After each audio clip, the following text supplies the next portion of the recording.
Welcome back. In this example, we're going to talk about the decision if we should scrap or rework. So when we have a defective product, we can either scrap it by tossing it in the bin, or we can scrap it by selling it at a discounted price, or we can rework it. And in this example, we're going to be selling at a discounted price. Okay. So we have the exact same product up here. This is the same as the last sheet. And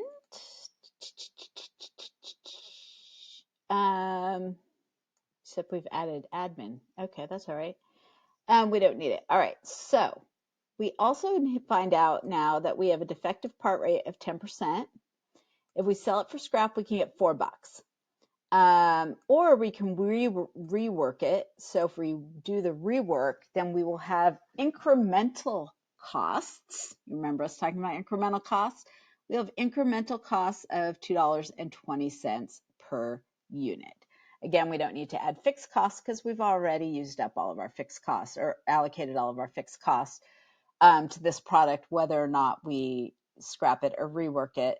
So we only have to look at the variable costs. And those would be, again, incremental costs. The original product cost that it costs to make it the first time around, that is a sunk cost. It doesn't matter to this decision. We've already spent it. And whether we scrap this or rework it, that money is gone. So our original product cost in this scenario is a sunk cost, and the $2.20 to rework it is an incremental cost. Okay, so if we scrap, how many defective units do we expect? Well, we are making 80,000 units.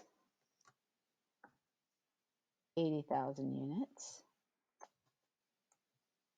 Okay. And our defective part rate is 10%. So we expect 8,000 units to be defective. And if we sold them for scrap, we can sell them for $4 a unit. So then we're going to take our 8,000 times $4 a unit. All right.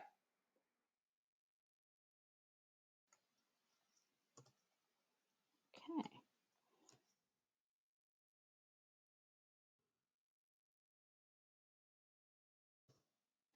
So we're going to make $32,000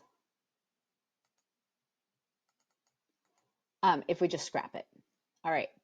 How much can we make if we instead decide to rework them?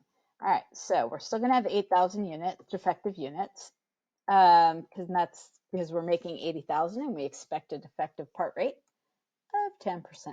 All right, the incremental, oh, this is not a,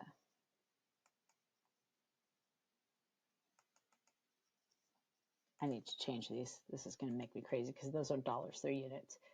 Format, number, and let's just call it a number.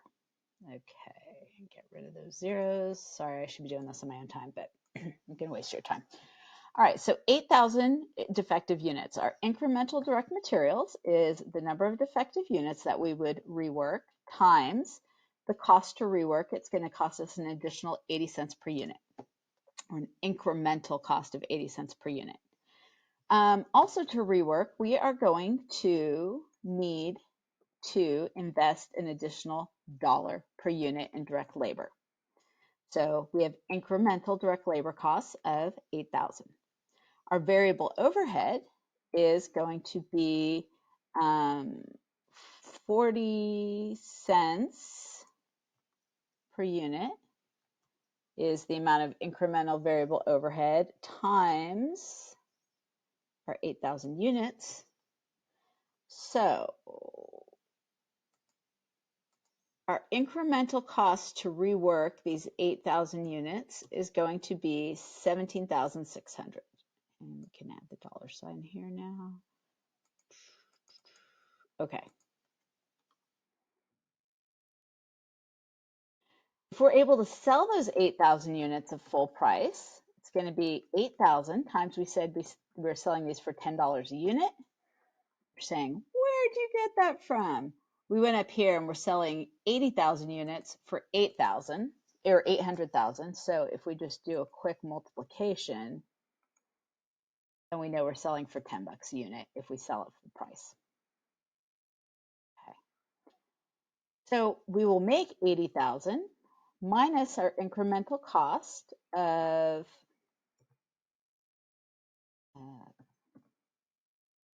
17,600. So our relative benefit, is that what we called it before? The incremental benefit. And they don't like my formula.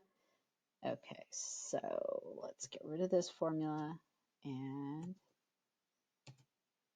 let's go back and go sum. All right. Our incremental benefit is going to be 62,400.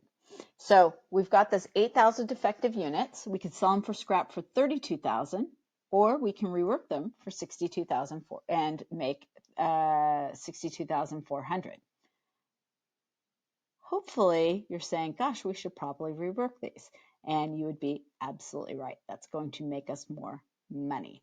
The only time we wouldn't choose to do that is if there was an opportunity cost, like if we were closer to 100% capacity and we said, well, to rework these means we wouldn't be able to make non-defective ones, and for whatever reason we thought that that didn't make sense. So there could be non-financial reasons we don't go with this, but from a purely financial perspective, we clearly would like to rework our defective units and sell them at full price. All right, we're going to end this video, and in the next one we're going to talk about selling a product as is or processing it further.